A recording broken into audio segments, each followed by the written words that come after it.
Mais le pasteur va le dire qu'on ne donne pas le pain des enfants aux petits. Mais qu'est-ce que ça a à voir? Alléluia. Ça n'a rien à voir. Dites Amen. Amen. Bon, non, nous allons voir que si c'est un pain physique, mais vraiment, quel est même le lien entre les deux choses? Rien à voir. Alléluia. Alléluia. Amen. Or, le pain dont on parle ici n'est pas un pain physique. Alléluia. Amen. C'est un pain spirituel. Alléluia. Amen. Jésus dit, je suis le pain de vie qui est descendu du ciel. Alléluia. Alléluia. Ce n'est pas un pain physique qu'on va donner, mais c'est un pain spirituel.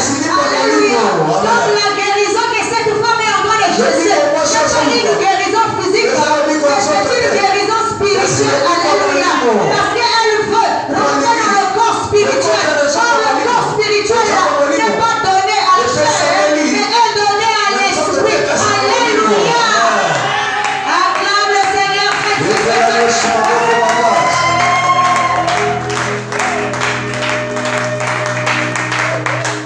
Le pain spirituel n'est pas donné à la chair, mais à l'esprit. Alléluia. C'est pour ça que Jésus répond, je suis venu seulement pour les brebis perdues de la maison d'Israël. Ça veut dire pour sauver juste l'esprit et non son corps. Alléluia. Alléluia. Je suis juste venu sauver l'esprit. Parce que le Père est l'esprit. Et tous ceux qui doivent l'adorer doivent l'adorer en esprit et en vérité. Alléluia. Je ne suis pas ici pour la chair. Alléluia. Mais il y a quelque chose de profond qui s'est passé. Pourtant, regardez bien la chose. Jésus a reçu un ordre. Son ordre, c'était seulement de sauver l'esprit. C'est à cause de l'insistance de cette femme. Alléluia. Jésus va faire la loi ou encore l'ordre qu'on lui a intimé. De sauver seulement l'esprit. Il va aller jusqu'au corps. Alléluia. Alléluia. Est-ce que nous sommes en train de comprendre? Parce que sa mission n'était que pour sauver l'esprit. Les enfants, la brebis perdue de la maison d'Israël. Donc ce n'était pas pour sauver la chair, mais à cause de son insistance. Alléluia. Jésus va lui dire. Amen.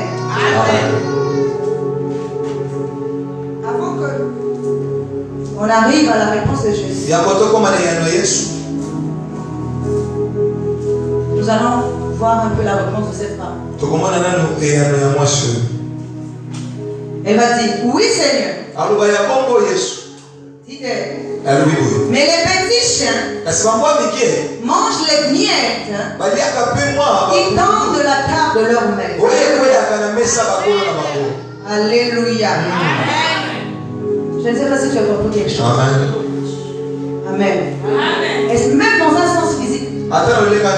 Personne ne va chez quelqu'un pour manger juste les miettes qui tombent de sa table. Alléluia. Je prends un exemple. Un pain, même si le pain est frais. Parce que très souvent c'est le pain frais qui laisse les miettes. Alléluia. Même si c'est le pain qui est frais. On coupe le pain. Il y a des miettes qui tombent. Personne ne vient prendre le pain, les miettes de ces pains dans la maison de quelqu'un. Alléluia. Donc comme je disais, il ne s'agit pas de miettes de pain physique, mais il s'agit de miettes de pain spirituel. Alléluia. Alléluia. Amen. Ce qui veut dire, tous les jours quand on enseigne ici, nous sommes en train de distribuer le pain de Dieu. Nous sommes en train de distribuer le pain. Pendant qu'on s'adresse à l'esprit, si le corps est disposé, lui, le corps ne prend que les petites miettes. Alléluia. Et c'est les petites miettes là qu'elle va commencer à comprendre. Alléluia. Et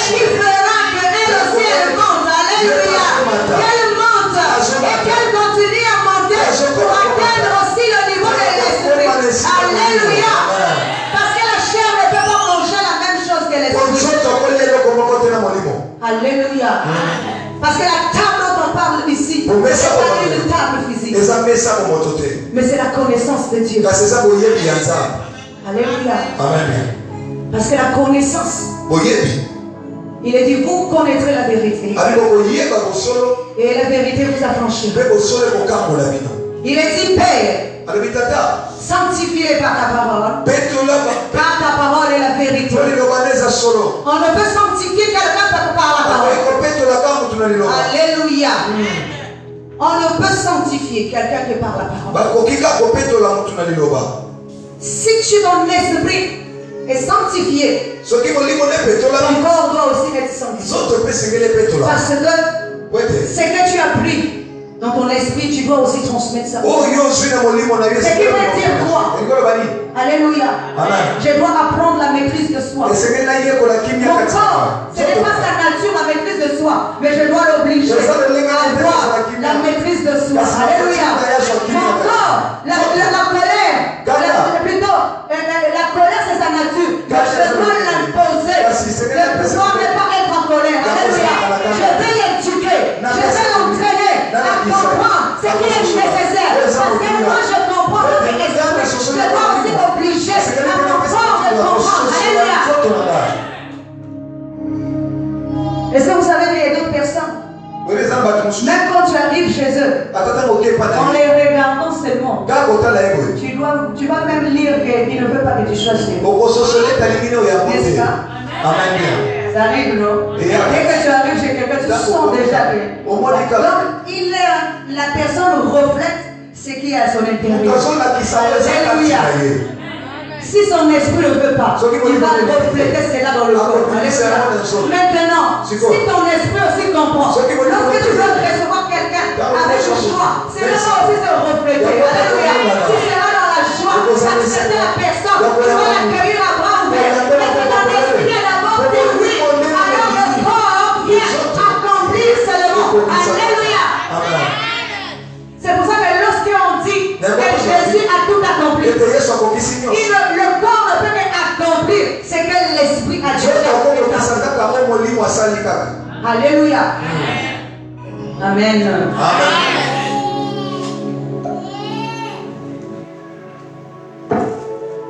Donc nous voyons que en temps normal, le Seigneur que nous connaissons, il est plein d'amour, ne peut pas appeler quelqu'un chien. Non seulement chien, mais chien, petit chien. Non seulement il appelle petit chien. Alléluia. Ce qui veut dire qu'il ne s'agit pas du chien physique. Alléluia. Alléluia. Parce que sinon en temps normal c'est une insulte. Alléluia. Mais si la femme accepte, c'est parce que la nature de l'homme est une nature de chien. Alléluia. Alléluia. La nature de l'homme est comme un chien qui mange ce qu'il a vomi. Alléluia. Qui fait n'importe quoi. C'est cette nature que le Seigneur ne veut pas. C'est cette nature que Dieu veut que nous puissions ôter du milieu de nous. C'est cette nature. Parce que cette nature n'a pas l'amour. Cette nature a la haine. Cette nature est de la colère. Cette nature a l'incompréhension. Alléluia. C'est pour ça que lorsque le Seigneur dit vous devez vous aimer les uns et les autres, tu dois aimer ton prochain comme toi-même. Parce qu'il te montre la nature de Dieu. La nature de Dieu, c'est l'amour. C'est pour ça qu'il a dit l'amour est l'accomplissement de toute la loi. Alléluia. L'amour est l'accomplissement de toute la loi. Parce que quand tu es dans l'amour, tu ne peux pas haïr ton frère. Amen. Amen.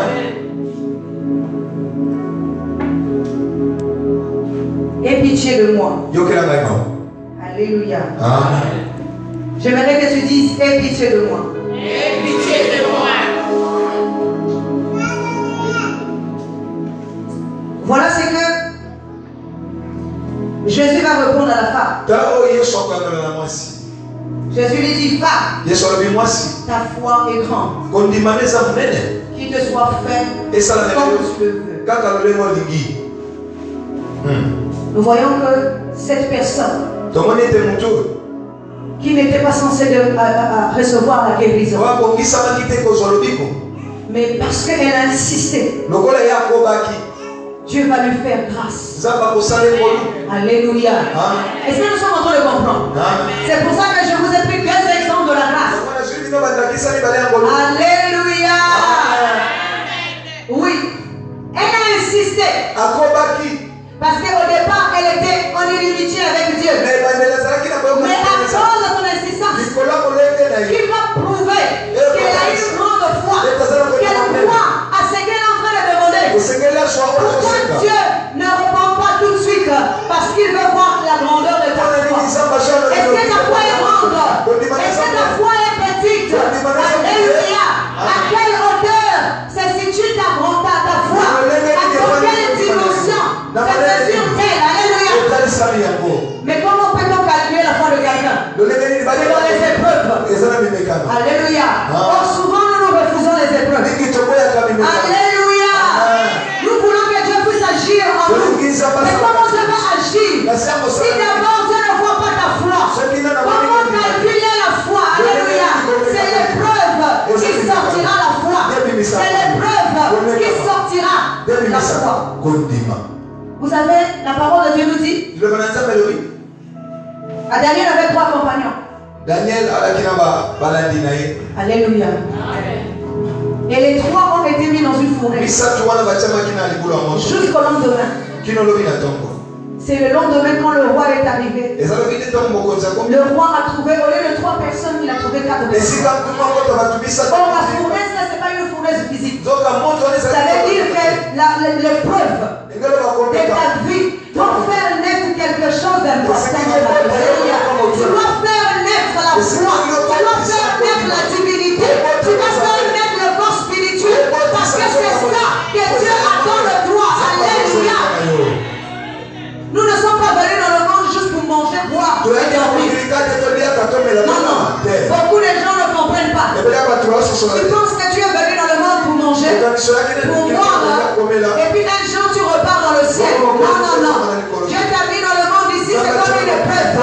Tu dois traverser. C'est pour ça qu'il est dit que nous sommes des pèlerins. Nous faisons des passés. Notre chemin dans le monde, dans ce corps où nous situons ici, nous sommes en train de passer. Maintenant, alléluia. Il faut que quand tu es dans ce corps-là, que tu arrives à convertir ce corps avec tes mains. C'est juste un corps. Alléluia. Parce que si aujourd'hui tu n'arrives pas à convertir ton corps en esprit, demain tu vas habiter où? Parce que ton corps c'est ton habitation.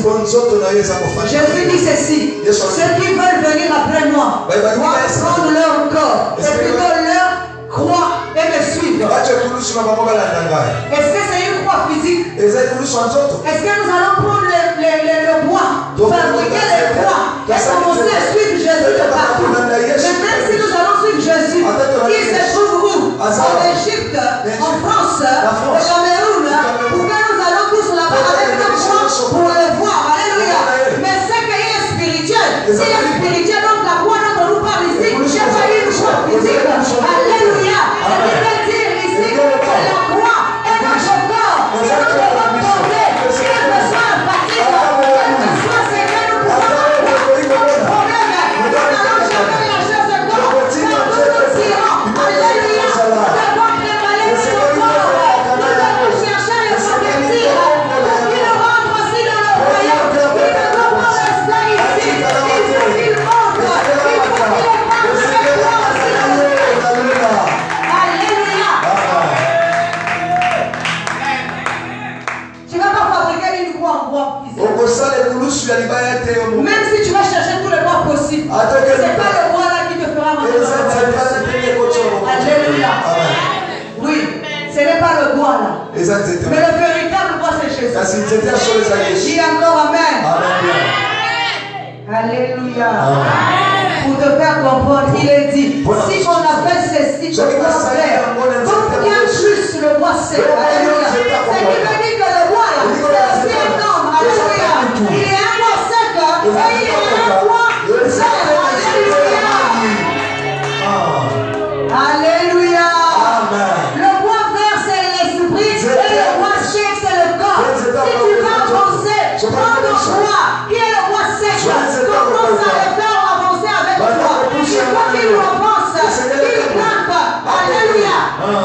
Sinon demain, Donc il te lobby. tu seras où? Et dans quel corps? Parce que dans le royaume des cieux, sachez-le, tu dois rentrer avec un corps. C'est 2 Corinthiens qui nous dit, chapitre 5, que nous gémissons, c'est Paul qui dit, nous gémissons dans ce corps, qui est une tente. Alléluia. Tout en aspirant revêtir notre corps céleste, qui n'a pas été fait des mains d'homme, mais qui a été fait de mains de Dieu. Si tu vois, nous sommes trouvés vêtus et non nus. Alléluia. Alléluia. Parce que le corps c'est notre vêtement. Alléluia.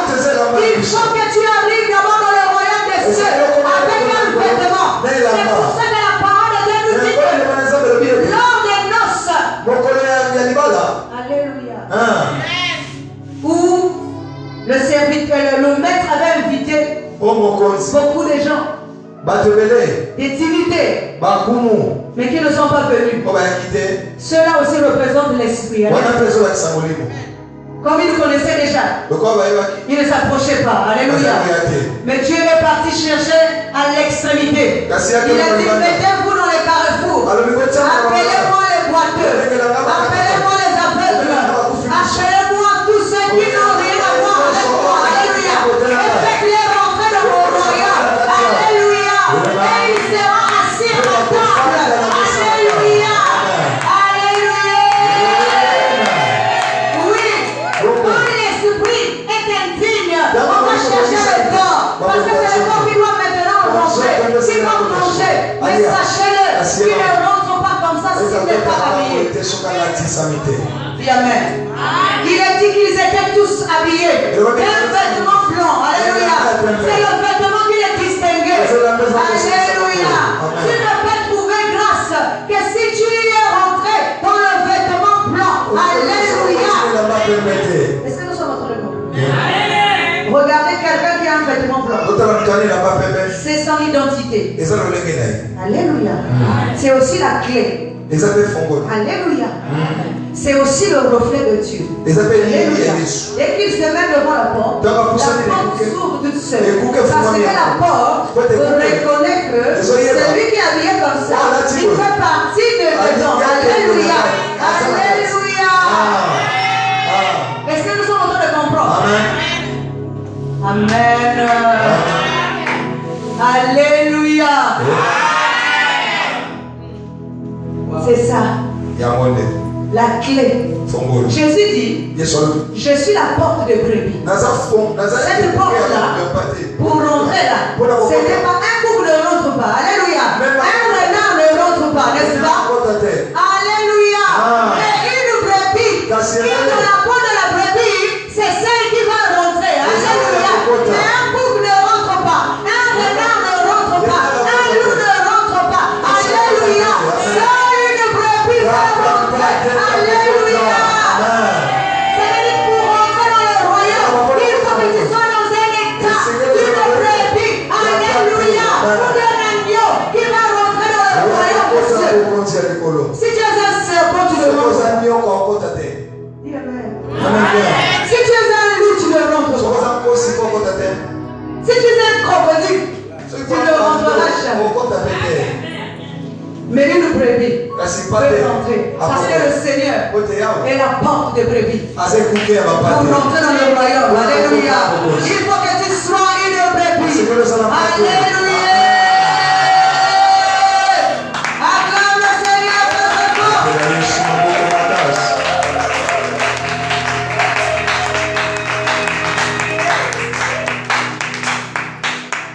Nous allons rapidement passer à notre deuxième type de grâce.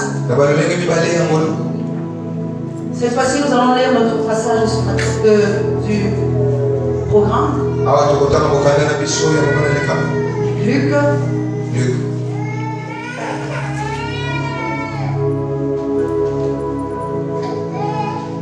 Luc 1. Rapidement.